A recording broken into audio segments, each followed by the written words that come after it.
दोस्तों, किसी के भी मन की बातें जानने के लिए तीन तरीके होते हैं, लेकिन इन तीनों तरीकों को समझना अति आवश्यक है। यदि आप इन तीन तरीकों को समझ लेते हैं तो आप किसी के भी मन की बातें बड़ी ही आसानी से जान सकते हैं। तो चलिए इसे एक बहुत ही अच्छी कहानी के माध्यम से समझने का प्रयास करते हैं। कहानी के अंत में आपको तीन तरीकों के बारे में बताया जाएगा जिनके आधार पर आप किसी के भी मन की बात जान सकते हैं। इसलिए वीडियो को अंत तक जरूर सुनिएगा। बहुत समय पहले की बात है, एक छोटा सा गांव था। उस गांव में दो भाई रहा करते थे। बड़ा भाई अंधा था और इसलिए वह हमेशा घर पर ही बैठा रहता था और छोटा भाई खेती किया करता था। लेकिन खेतों में अत्यधिक जानवर आने से पूरी फसलें नष्ट हो जाती थी, जिनके कारण छोटा भाई बहुत ही ज्यादा परेशान हो चुका था। एक दिन उसे एक तरकीब सूझी। उसने सोचा, खेतों में से इन जानवरों को भगाने के लिए क्यों ना मैं अपने बड़े भाई की मदद ले लूं। वैसे भी बड़े भैया अंधे हैं, खेतों में बैठे रहेंगे और जानवरों की आहट आने पर वह उन्हें जोर से चिल्लाकर भगा भी सकते हैं, जिससे हमारी फसलें नष्ट होने से बच जाएंगी। यह सब सोच विचार करने के बाद उसने अपने खेत में एक झोपड़ी तैयार कर ली और अपने अंधे भाई को खेत में बैठा दिया और उनसे कहा, भैया यदि कोई जानवर की आहट आपको सुनाई दे तो आप जोर जोर से चिल्लाना। यह सुनकर वह जानवर यहाँ से भाग जाएंगे और हमारी फसलें नष्ट होने से बच जाएंगी। बड़ा भाई खुशी खुशी अपने छोटे भाई की बात मान भी लेता है और वह उस दिन से खेत में ही रहना शुरू कर देता है। जब भी किसी जानवर की आहट उसे सुनाई देती तो वह जोर जोर से चिल्लाने लगता, जिससे वह जानवर वहाँ से भाग जाता था। ऐसा करते करते कई दिन बीत चुके थे। तभी एक दिन उसके खेत में एक हिरन भागता हुआ आया और वह खेत की बाड़ को तोड़कर वहां से भाग गया।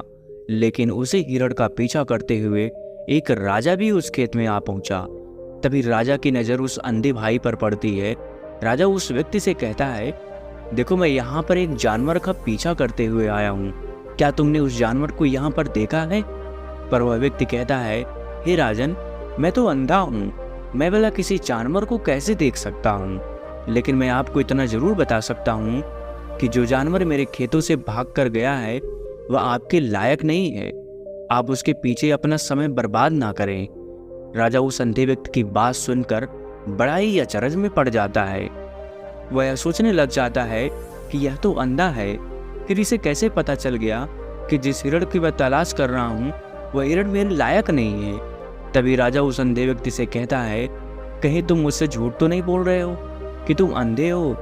और तुम्हें कैसे पता कि जो जानवर यहाँ से भागा है वह मेरे लायक ही नहीं है? इस पर वह अंधा व्यक्ति कहता है कि ये राजन, जिसे आप एक हिरन समझ रहे हैं, असल में वह एक हिरन नहीं है बल्कि एक मादा हिरन है और वह गर्भवती भी है। और जहाँ तक मुझे ज्ञात है, मैंने कभी किसी राजा को किसी गर्भवती हिरण का शिकार करते हुए नहीं सुना है और इसी कारण से मैं आपसे यह कह रहा हूँ कि यह हिरण आपके लायक नहीं है। आप उसके पीछे अपना समय व्यर्थ ना करें। यह सुनकर राजा और भी अचरज में पड़ गया कि अंधा आदमी कैसे जान सकता है कि वह हिरण गर्भवती है। राजा कुछ देर सोच विचार करने के बाद अपने सेनापति से कहता है, सेनापति जी, मुझे वह जानवर जिंदा चाहिए, क्योंकि मुझे यह पता करना है कि क्या वह गर्भवती है या नहीं, क्योंकि यह अंधा आदमी बहुत विश्वास के साथ कह रहा है और मुझे इस बात की पुष्टि करनी है। यदि वह हिरनी हुई और गर्भवती भी हुई तो वह हमारे शिकार के लायक नहीं है, क्योंकि हम तो एक हिरण का पीछा कर रहे थे। इसलिए जाओ और पता करो क्या वो हिरणी है। सेनापति राजा से आज्ञा लेकर आगे की ओर चला गया और कुछ देर बाद जब वह वापस लौटा तो वह राजा से कहता है, हे राजन, इस अंधे आदमी ने आपसे जो भी बातें कही थी वह बिल्कुल ही सही थी। वो एक हिरनी ही है और वह गर्भवती भी है। यह सुनकर राजा आश्चर्यचकित हो गया। वह यह सोचने लगा कि एक अंधा आदमी जो कभी देख नहीं सकता वो यह कैसे जान सकता है? आखिर इसे कैसे पता चल गया? ऐसे कई सारे प्रश्न राजा के मन में उमड़ने लगे। अब राजा ने ठान लिया था कि मुझे इस बात की तह तक पहुंचना है कि आखिर यह अंधा आदमी कैसे जानता है कि वह जानवर एक गर्भवती है। यह सोचकर राजा उस अंधे आदमी के पास जाता है और उस अंधे आदमी से कहता है, देखो मैं यह तो नहीं जानता कि तुम सचमुच में अंधे हो या नहीं, लेकिन मैं तुमसे एक बात जानने आया हूँ, क्या तुम मेरे प्रश्न का सही सही जवाब दोगे? इस पर वह अंधा व्यक्ति कहता है, हे राजन, आप जो कुछ भी पूछना चाहते हैं आप पूछ सकते हैं, मैं आपको बिल्कुल सच सच जवाब दूंगा। इस पर वह राजा कहता है, देखो, एक तो तुम कहते हो कि तुम अंधे हो, और दूसरी तरफ तुमने यह बता दिया कि जिस जानवर का पीछा कर रहा हूँ वह एक हिरणी है और वह एक गर्भवती भी है। आखिर तुम्हें कैसे पता चल गया? तुम्हारे खेत में तो और भी जानवर आते होंगे, और भी तो जानवर यहाँ से गुजरते होंगे, फिर तुमने यह कैसे अंदाजा लगाया? तभी वह अंधा व्यक्ति राजा से कहता है, हे राजन, आप जिसका पीछा कर रहे थे वह हिरण जब मेरे खेत में आई तो उसकी रफ्तार और उसके भागने की आहट से मुझे यह एहसास हो चुका था कि वह एक हिरणी है, और मेरे खेत की जो बाड़ है जो जानवरों को रोकने के लिए खेत के चारों तरफ बंधी है वह बहुत छोटी है, उसकी ऊंचाई ज़्यादा नहीं है। लेकिन वह जानवर इस बात को तोड़कर भागे, और यदि वह इस बात को छलांग लगाकर पार करने का प्रयास करती तो इससे उसके बच्चे को खतरा हो जाता, और इसी बात से मैंने यह पता लगा लिया कि वह गर्भवती है। इस पर राजा के मन में एक और प्रश्न उठा। राजा ने कहा, किंतु तुम्हें कैसे पता चल गया कि वह एक हिरणी ही है? और भी तो जानवर यहाँ से आते जाते होंगे। इस पर वह अंधा व्यक्ति कहता है, राजन, मैं पूरा दिन सुबह शाम यहीं पर बैठा रहता हूँ और मेरे सुनने की शक्ति बहुत तेज है। मैं यह भांप सकता हूँ कि कौन सा जानवर मेरे खेत में आया है, और उसी के आधार पर मैं जोर जोर से चिल्लाता हूँ ताकि वो मेरे खेत से भाग जाए और मेरे खेत की फसलें नष्ट होने से बच जाएं। राजा उस अंधे आदमी का यह जवाब सुनकर पूरी तरह से संतुष्ट हो चुका था। वह मन ही मन सोच रहा था कि आदमी भले ही अंधा है, लेकिन यह तो बड़ा ज्ञानी मालूम पड़ता है। इस आदमी से कुछ न कुछ तो काम निकलवाना ही चाहिए।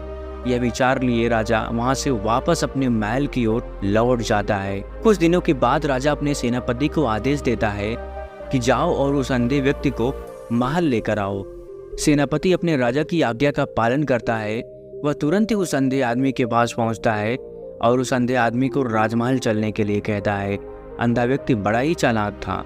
वह यह समझ चुका था कि राजा जरूर मुझे कुछ न कुछ काम सौंपने वाले हैं और वह काम मुझे मुसीबत में डाल सकता है। लेकिन फिर भी वह सेनापति की बात मान ली और वो सेनापति के साथ राजमहल पहुंच गया। राजमहल पहुंचते ही राजा उस अंधे व्यक्ति से कहता है, आप तो बड़े ज्ञानी हैं, आपको किसी भी बात का पता बड़ी आसानी से चल जाता है। आज मैंने आपको यहाँ इसलिए बुलाया है क्योंकि मैं आपसे यह जानना चाहता हूँ कि मेरी पत्नी पतिव्रता है या नहीं। इस पर वह अंधा व्यक्ति कहता है, हे राजन, यह कैसा प्रश्न हुआ? इस पर राजा कहता है, मैंने आपसे बिल्कुल उचित प्रश्न किया है, मुझे इस प्रश्न का उत्तर दीजिए। इस पर वह अंधा व्यक्ति कहता है, हे राजन, ये सारी बातें जाने दीजिए। आपकी शादी को इतने साल बीत चुके हैं और अब आप यह बात क्यों जानना चाहते हैं? आपके मन में ऐसे प्रश्न क्यों उठ रहे हैं? इस पर राजा जिद करते हुए कहता है, आपको मुझे इस प्रश्न का उत्तर जरूर देना होगा। यदि आप मुझे इस प्रश्न का उत्तर नहीं देंगे तो मैं आपको मृत्यु दंड दे दूंगा। राजा के मुंह से यह बात सुनकर वह अंधा व्यक्ति कहता है, हे राजन, यदि आप इस प्रश्न का उत्तर जानना चाहते हैं तो इसके लिए आपको मेरा एक काम करना होगा। राजा कहता है, बोलो, मुझे क्या काम करना होगा? इस पर वह व्यक्ति कहता है, इसके लिए आपको अपनी पत्नी को मेरे साथ कमरे में अकेले छोड़ना होगा।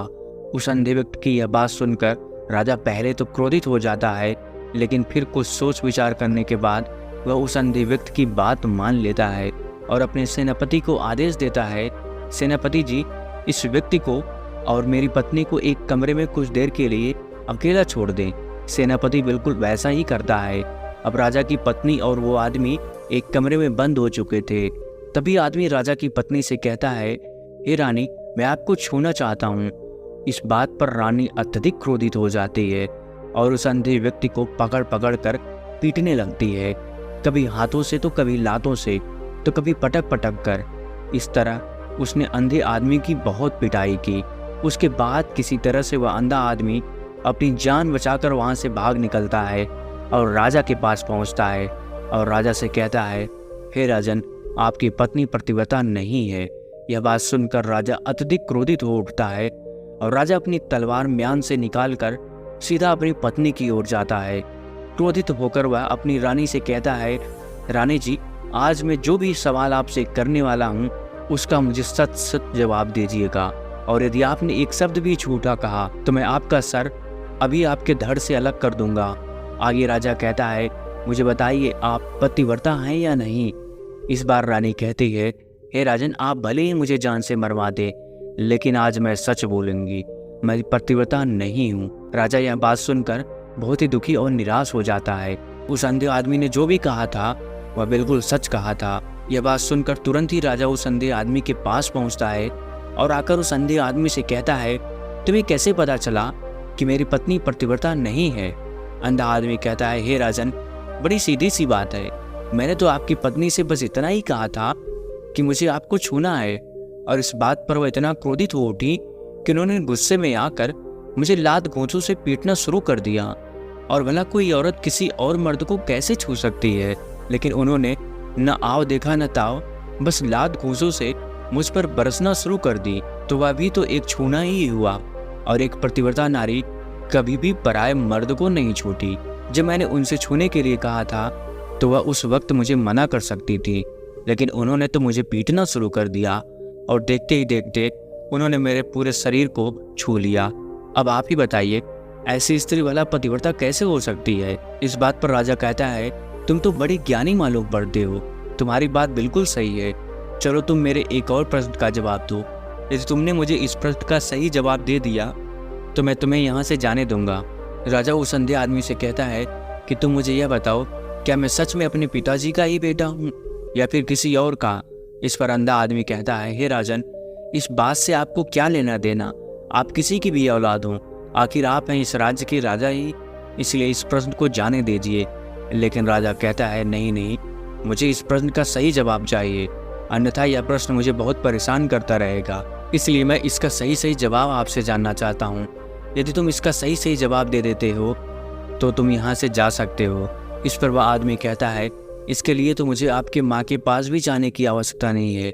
मैं आपको अभी के अभी यह बता सकता हूँ कि आप किसकी औलाद हैं, लेकिन उससे पहले मैं चाहता हूँ कि आप मुझसे एक वादा करें कि आप मुझ पर क्रोध नहीं करेंगे। राजा ने कहा, मैं तुमसे वादा करता हूँ, मैं तुम पर क्रोध नहीं करूँगा। उसके बाद वह अंधा आदमी राजा से कहता है, हे राजन, आप हैं तो अपने ही पिता के पुत्र, लेकिन आप पर एक कंजूस सेठ की छाया पड़ी हुई है। यह सुनकर राजा बहुत ही क्रोधित हो उठा और वह तुरंत तलवार निकालकर अपनी माँ के पास पहुँच जाता है। वहाँ पर पहुँचने के बाद अपनी माँ से कहता है, माँ मुझे सच बताइए, क्या मैं अपने ही पिता का पुत्र हूँ या नहीं? यदि आपने मुझे सही नहीं बताया तो मैं यहीं पर प्राण त्याग दूंगा। मुझे बताओ क्या सच है? इस पर उस राजा की माँ कहती है, बेटा तू है तो अपने ही पिता का पुत्र, लेकिन तुम्हारे ऊपर एक कंजूस सेठ की छाया पड़ी हुई है। जब मैं एक बार नहाने के बाद अपना मुंह आईने में देख रही थी, तभी उस कांच के पीछे मुझे एक कंजूस सेठ नजर आता है और उसी की छाया तुम पर पड़ चुकी है। यह सुनते ही राजा और भी ज्यादा अचरज में पड़ जाता है और वह तुरंत दौड़ा वापस उस अंधे आदमी के पास पहुंचता है और उस अंधे आदमी से कहता है, तुम्हें यह कैसे पता चला कि मुझ पर एक कंजूस सेठ की छाया पड़ी हुई है? इस पर अंधा आदमी कहता है, राजन, आपने मुझसे कई सारे सवाल पूछे जिनका जवाब भी मैंने आपको सही दिया। यदि कोई और राजा होता तो मुझे उसके बदले ढेर सारे इनाम दिया होता, लेकिन अब तक आपने मुझे एक फूटी कौड़ी भी नहीं दी। इस बात से मैंने अंदाजा लगा लिया था कि आप बहुत कंजूस हैं। यह बात सुनकर राजा जोर से हंसने लगा और कहता है कि आप जो भी मांगे वह मैं आपको अवश्य दूंगा, लेकिन मुझे यह बात बताओ कि तुम्हें कैसे पता चल जाता है कि कौन सी बात सही है और कौन सी बात गलत? तुम किसी की भी बात का इतना सटीक और सही जवाब कैसे दे पाते हो? इस पर वह अंधा आदमी कहता है कि हे राजन, मैं तो वैसे ही अंधा हूँ। मेरी आंखें होती तो मैं किसी की भी मन की बातें बड़ी सरलता से जान लेता। मन की भी एक भाषा होती है और यह भाषा मनुष्य के शरीर के व्यवहार के रूप में देखी जा सकती है। उसकी आंखों से, उसके होठों से, उसके काम करने के तरीकों से, उसकी क्रियाओं से यह पता किया जा सकता है कि उसके मन में क्या चल रहा है। उसके आधार पर हम किसी के भी मन की बातें जान सकते हैं, लेकिन मैं तो जन्म से ही अंधा हूँ, मैं देख नहीं सकता, इसलिए मैं क्रियाओं से देखता हूँ। यदि मुझे कोई बात जाननी होती है तो अगले आदमी को मुझे कुछ काम देना पड़ता है, जिस पर वह व्यक्ति किस तरीके से उस काम को करता है, उसके आधार पर ही मैं यह पता लगा पाता हूँ कि आखिर उसके मन में क्या चल रहा है। तभी वह राजा कहता है, तो इसका अर्थ यह हुआ कि मैं भी किसी के भी मन की बातें जान सकता हूँ?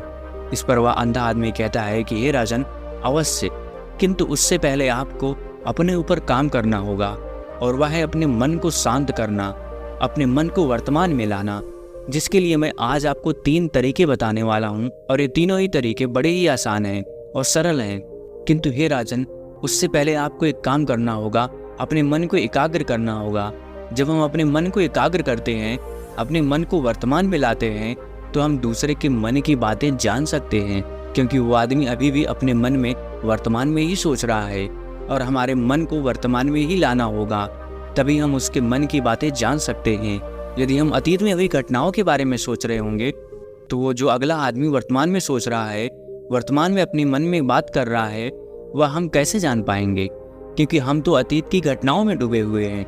इसलिए किसी के भी मन की बातें जानने के लिए सबसे पहले हमें अपने मन को एकाग्र करना होगा, उसे वर्तमान में लाना होगा। फिर वह अंधा व्यक्ति राजा से कहता है, हे राजन, जो 3 तरीके मैं आपको बताने वाला हूँ, इन 3 तरीकों से आप बड़ी ही आसानी से किसी के भी मन की बातें जान सकते हैं।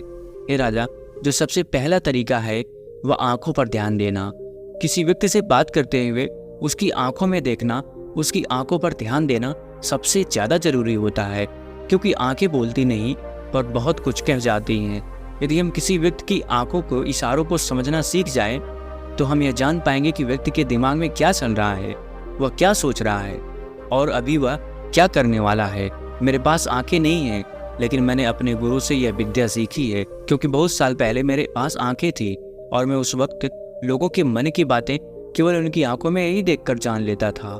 इसलिए यदि आप भी दूसरों की बातें जानना चाहते हैं, तो आपको भी उनकी आंखों पर गौर करना होगा, जैसे कि वह कब और कहाँ किधर देख रहे हैं, वह आंखों को इधर उधर घुमा रहे हैं या फिर उसकी आंखें खुश नज़र आ रही हैं और फिर आंखों में कहीं निराशा तो नहीं है।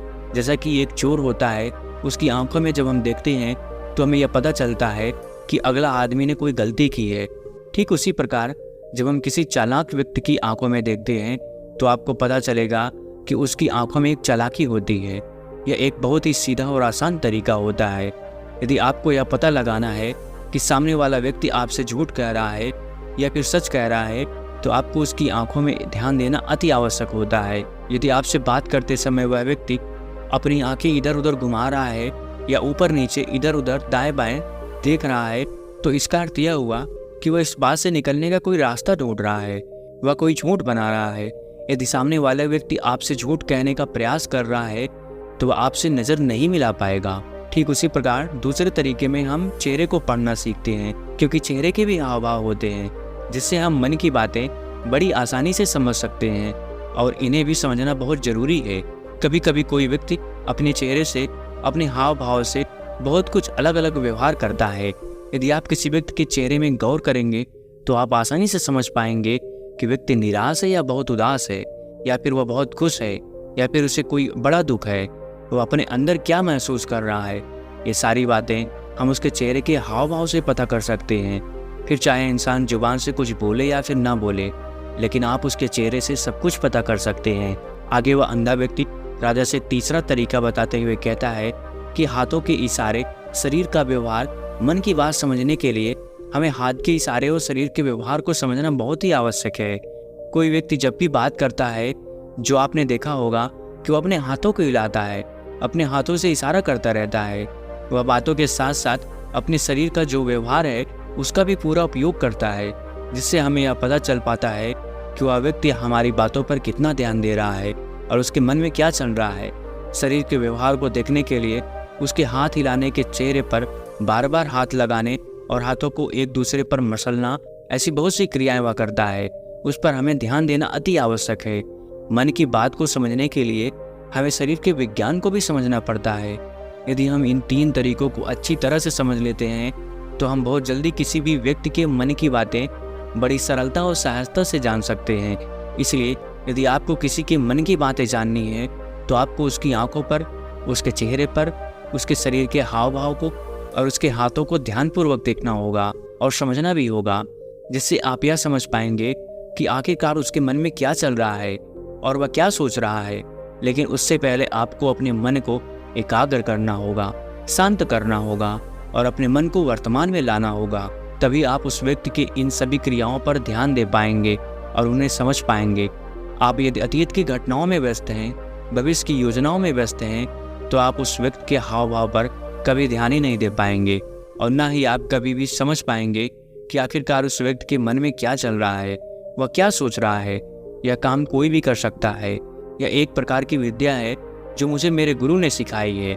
राजन, अगर आपको यह जानना है तो मेरे साथ आपको कुछ दिन रहकर इसका अभ्यास करना होगा। राजा तुरंत राजी हो जाता है और वह उस अंधे व्यक्ति को अपने राज्य का राजगुरु नियुक्त कर देता है और खुद अंधे व्यक्ति का शिष्य बन जाता है। तो दोस्तों, यह कहानी आपको कैसी लगी? उम्मीद है इस वीडियो से आपको बहुत कुछ पता चला होगा। और अगर आप नए हैं तो हमसे जुड़ने के लिए इस चैनल को सब्सक्राइब करना मत भूलिएगा। मिलते हैं अगले वीडियो में कुछ नए विचारों के साथ। तब तक के लिए आपका बहुत बहुत धन्यवाद।